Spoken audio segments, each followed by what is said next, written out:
नमस्कार, मैं अमित द्विवेदी आप सभी का स्वागत करता हूं अपने इस चैनल पावर ऑन व्हील पर। और मैं यहां पे गुरुग्राम में हूं और ये होंडा का बिग विंग शोरूम है, यानी कि आपको यहां पर बड़ी बड़ी मोटरसाइकिलें देखने को मिलेंगी। मेरे साथ है अफ्रीका ट्विन और अब ये 2020 BS6 के साथ आई है।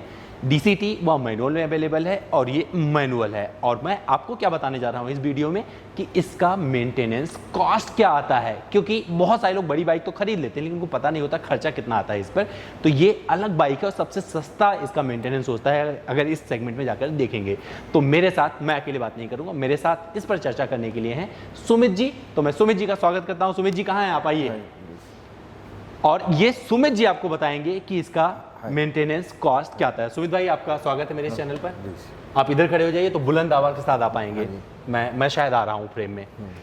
तो सुमित भाई, बड़ी बाइक है जी, बड़ा इंजन है, बहुत महंगी है, तो इसका मेंटेनेंस कॉस्ट समझाइए प्रॉपर। मैं चाहता हूँ अच्छे समझाइए, जैसे एक एक चीज लोगों की क्लियर हो जाए। ओके सर, इसमें जो फर्स्ट सर्विस होती है वो 1000 किलोमीटर 1 मंथ में अपनी होती है। सर अपना चेहरा उधर रखिएगा। जो फर्स्ट सर्विस होती है वो 1000 1 मंथ के अंदर वो सर्विस होती है, जिसकी सर्विस कॉस्ट आती है 5500 rupees with tax.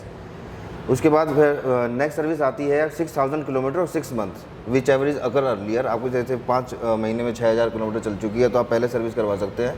Second service में, अल्टरनेट सर्विस में क्या होगा, हमेशा ऑयल चेंज की नेसेसिटी नहीं रहती उसमें। फिर उसके बाद ईयरली सर्विस होती है। ईयरली सर्विस में फिर आपका ये सर्विस कॉस्ट आती है 5500 रुपीज़। कोई ज़्यादा खर्चा नहीं है बाइक में, नॉर्मल ऑयल चेंज होगा, कंप्लीट इंस्पेक्शन होगी। जो दूसरी सर्विस होती है प्रॉपर मैनुअल में लिखा हुआ है, आफ्टर 2 ईयर के बाद आपकी कोई शिप चेंज होगी या कुछ और चेंज होगा, वही माइनर चेंज होता है।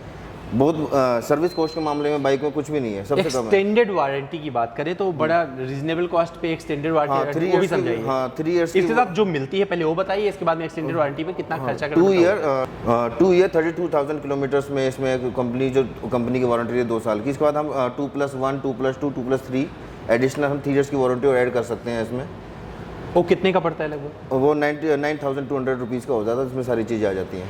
ठीक है, तो ये वाली बात हो गई बेसिक मेंटेनेंस का जो आपने बताया। और इस लिहाज से देखा जाए तो इस अगर आप कोई 17.5 लाख की मोटरसाइकिल लेते हैं, लगभग 18 लाख रुपए की कीमत की, तो ये मेंटेनेंस कॉस्ट जो है ऐसे है ऊँट के मुंह में जीरा। मतलब अगर इस मोटरसाइकिल को आप खरीदते हैं इतनी कीमत देकर, क्योंकि होता क्या है, जब आप बड़ी बाइक खरीद लेते हैं और उसके जो खर्चे आने शुरू होते हैं ना, उस पर आप परेशान हो जाते हैं। इसलिए जरूरी था मुझे बताना कि अफ्रीका ट्विन क्यों अलग है इस सेगमेंट में, क्योंकि मैं सारे पूरे एनालिसिस कर चुका हूँ इस सेगमेंट में जाकर। और उसके हिसाब से अगर आप बात करेंगे तो ये मोटरसाइकिल आपको बहुत ही सस्ती पड़ने वाली है मेंटेनेंस कॉस्ट में। अब जिक्र करेंगे पार्ट्स का, क्योंकि जब कोई बाइक चलाएगा दादा, तो बाइक चलाने पे क्या होगा, चेन जाएगी। तो इसका मैं चेन का भी समझना चाहूंगा और ब्रेक पैड का भी समझना चाहूंगा, क्योंकि ब्रेक पैड लगभग 13,000 का 9,000 का अलग अलग कंपनियों के अलग अलग होते हैं। तो इसका कितना, अगर अफ्रीका ट्विन की बात करें तो इस पर कितना आएगा? ब्रेक पैड बताइएगा, चेन बताइएगा, और इस तरीके का अगर कुछ भी। सर अब अगर बात करें जब से बाइक लॉन्च हुई है 2017 से अब तक तो अभी चेन स्पॉकेट किसी ने भी चेंज नहीं करवाया है नॉर्थ ईस्ट सेंट्रल इंडिया में। और अगर चेंज होता भी है तो इसकी कॉस्ट बैठती है 20,000 रुपीज़ स्पॉकेट की। वो भी आपका 3 साल के बाद 4 साल के बाद ही आता है। वो अनलिमिटेड किलोमीटर 32,000 किलोमीटर के बाद ही होगा। उसके बाद भी अगर आप करवाते हैं तो पार्ट्स है, सबसे सारे पार्ट बहुत विद इन रेंज है। सबसे महंगा पार्ट हो जाता है थोड़ा टैंक हो गया इस बारी, और इसका स्क्रीन होगी और ये होगी। पार्ट बहुत सस्ते हैं इसके। ब्रेक शू की बात करते हैं तो 7,200 रुपीज़ के अराउंड इसके ब्रेक शू का आ जाता है, फ्रंट और रियर। रिम बहुत सस्ते हैं, ट्यूबलेस टायर के साथ पूरा कंप्लीट सेट लेते हो तो ये भी बहुत कम रेंज में आता है। अराउंड 30,000 का अराउंड पूरा सेट आ जाता है टायर का। कंप्लीट फ्रंट और रियर लेते हो तो आपका 50,000 का अराउंड ही आ जाता है। तो मेंटेनेंस बाइक आप देखो तो अब और कंपनीज के मुकाबले काफ़ी अच्छी सस्ती है। अगर मेजर सर्विस की बात करें, क्योंकि ऐसी बाइक्स में लोग मेजर सर्विस का भी जिक्र करते हैं जब वो बेचते हैं, बहुत सारी कंपनियां करती हैं, तो क्या आप लोग भी कुछ ऐसा बताते हैं कि मेजर सर्विस पे इतना कॉस्ट आने वाला है, इतना कुछ होने वाला है? नहीं, उसमें सारा जो हमारी जो ओनर्स मैनुअल है उसमें सब चीज़ डिफाइंड है। ज़्यादा मैक्सिमम चार्ज से कितना होगा, हमारा जो FRT है वो 800 के अराउंड है। अगर आपको 3-4 घंटे भी लग गए तो वो आपको 2,000 ही बढ़ेगा। अननेसेसरी कोई चीज़ चेंज नहीं हो रही अगर आपकी, तो इतना खर्चा नहीं आता बाइक का। चलिए, इंश्योरेंस का भी जिक्र करते हैं, इसमें भी थर्ड पार्टी होता है, तो कितना, अगर इस मोटरसाइकिल का इंश्योरेंस क्या आपको पता है एग्जैक्टली? 47,000 इसका जो अभी आ रहा है जीरो डेप्ट इंश्योरेंस, तो वो होता है अगर आप 3 years? हाँ जी, नहीं 1 year car bike rider and 5 years third party. Okay, और 5 ईयर्स का करवाते हो तो दैट में कॉस्ट अराउंड 1,40,000 क्या समथिंग। तो आप लोगों को क्या सजेस्ट करते हो, कौन सा इंश्योरेंस करवाना चाहिए? सर हम we recommend both of the insurance 5 years, पर people go for the 1 year insurance actually. अच्छा, 1 ईयर।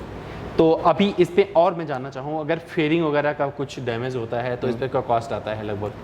जैसे सपोज करो कोई इंश्योरेंस में क्लेम नहीं कर रहा है, मैं फ्रंट फेयरिंग की बात कर लूँ, इसके हेडलैम्प की बात करूँ, तो उस पर थोड़ा सा क्या आप बता पाएंगे कुछ? सर इसका सारा पार्ट तो सर उसमें ही आ जाता है, क्योंकि इसका जो मेन पार्ट है जो अभी वो आया नहीं है, जो कंप्लीट कॉस्ट है। पुराने वाला का तो फिर भी हम बता सकते हैं। पुराने वाले पे कितना आता था?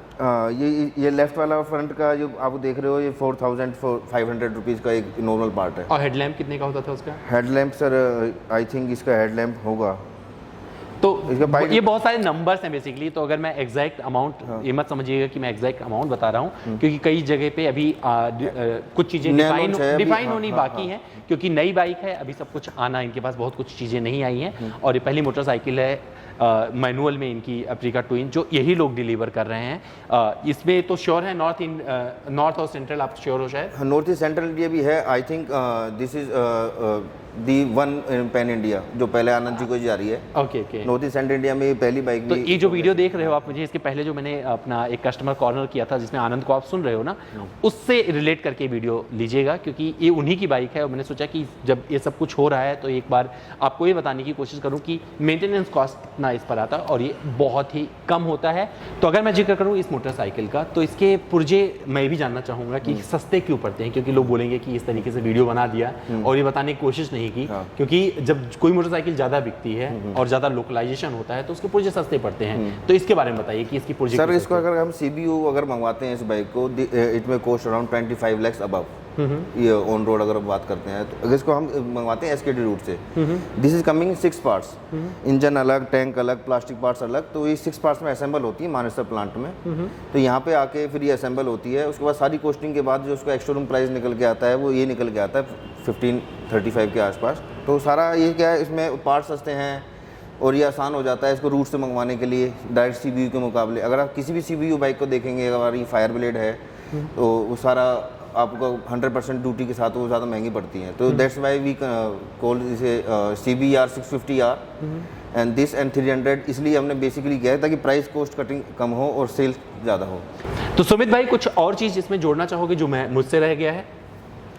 इसमें आप अगर सर्विस में के लिए आप अगर स्किप हो जाते हैं तो इसमें ऑलरेडी मीटर में, ओडोमीटर में आपका शो कर जाएगा कि कितने उस पर पीरियोडिक मेंटेनेंस है। तो इसमें सारा डिफाइन है कि कब आपकी सर्विस है, कब से नेक्स्ट सर्विस डेट ड्यू है।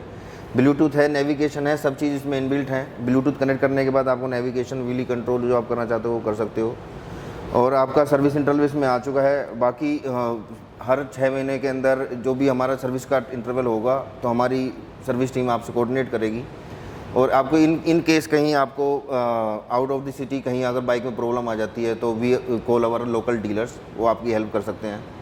और पार्ट्स मेंटेनेंस के लिए हम आपको उधर इमीडिएटली हेल्प भी करवा सकते हैं। टायर जो है, टायर का कुछ जिक्र कर रहे थे। हाँ, टायर सर इसका अगर मानते हैं फ्रंट रिम की और इसकी, तो ये अराउंड 30,000 का अराउंड पूरा कंप्लीट सेट मिल जाता है इसका टायर का। फ्रंट अगर रियर भी लेते हैं तो आपको कंप्लीट किसी को चेंज करवाना होता है तो सबसे कम है। अगर आप किसी से बात तो करें, कोई कहीं पे अगर सपोज करो बाइक कहीं पे दिक्कत कर रही है, तो वहाँ पर अगर कॉल करेगा तो रोड साइड असिस्टेंस नाम की भी कुछ चीज़ें हैं। रोड साइड असिस्टेंस है 1500 रुपीज़, 1700 रुपीज़ में हमारी रोड साइड असिस्टेंस हो जाती है हमारे को। तो पूरे इंडिया में आप देते हाँ जी, वो आपको वहाँ मिल जाती है। लोकल डीलर आपका हो? तो हेल्प इसमें क्या क्या होता है वो भी बताइए। रोड साइड असिस्टेंस में आप इस बाइक के साथ, बाइक आपको टो करके जो लोकल डीलर होगा वहाँ पे आपकी चली जाएगी। तो हमारी सर्विस टीम होती है और जो होंडा की बिग विंग की असिस्टेंस टीम है, ये भी आपकी वहाँ जाके कोऑर्डिनेट करके जो भी बाइक में प्रॉब्लम है आपको निपटा दिया जाएगा। तो आप समझ सकते हैं कि किस वजह से इसके पार्ट्स आपको सस्ते पड़ते हैं और किस वजह से इसका मेंटेनेंस कॉस्ट कम आता है, क्योंकि होंडा फैला हुआ है, पूरे देश में फैला हुआ है और इसका सर्विस आपको बड़े आराम से इजीली मिल जाता है। तो इस वजह से कई सारी चीज़ें इसमें रिफ्लेक्ट होती हैं और यही ऑटो एंथुसियास्ट को पसंद आती हैं, जो राइडिंग करना पसंद करते हैं। और उम्मीद करता हूं दोस्तों ये मेंटेनेंस वाला वीडियो भी मेरा आपको पसंद आया होगा। अगर मुझसे कुछ रह गया है ना तो सवाल कर लीजिए, सुमित भाई से मैं बोलूँगा, जवाब जरूर देंगे। तो मेरे इंस्टा हैंडल पर आइएगा, amit.dwivedi मेरा इंस्टा हैंडल है, मुझे फॉलो कीजिए और सवाल पूछिए, जवाब पाइए।